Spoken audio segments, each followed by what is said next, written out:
Mali just faced one of its deadliest coordinated attacks in years, and multiple cities were hit at the same time, including the capital city, Bamako. And this took place on April 25th, 2026 in the early morning hours. But so far, no official casualty numbers have been released, but we do know that civilians and several soldiers, including the country's Minister of Defense, lost their lives during the attack. And according to the official page of the African Corps under the Russian Minister of Defense, these coordinated attacks against Mali were allegedly backed by Western intelligence.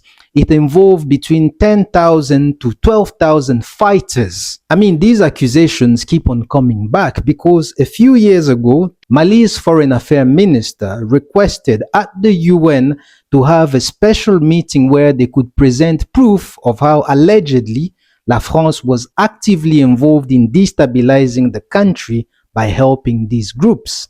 But allegedly, one country blocked that request. Do your research. Now, it's confirmed that the Malians and Russian troops have abandoned their base in Kidal, which is a desert town in the northern part of Mali. But what I find more interesting here is how well informed some media are. It's almost as if they are reporting from the battlefield, knowing everything before everyone. I mean, who is their source? Plus, they're accurate. You see, in my village, they say, if a baby gorilla comes to play next to you without any fear, it means the mother is around. You just don't see her. So watch out.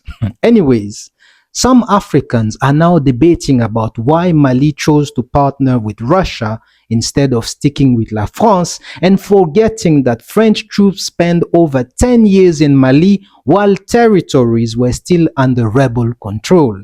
I mean, instead of asking where do these rebels get their drones, vehicles, and intel from?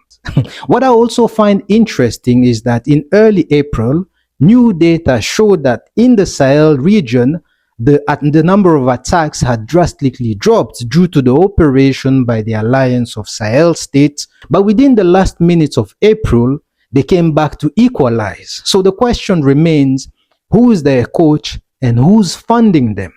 Look, these accusations against the West for backing these groups that are affiliated with other groups that claimed many lives in Western countries. However, I guess this is politics. As long as interests aligns, the rest is just details.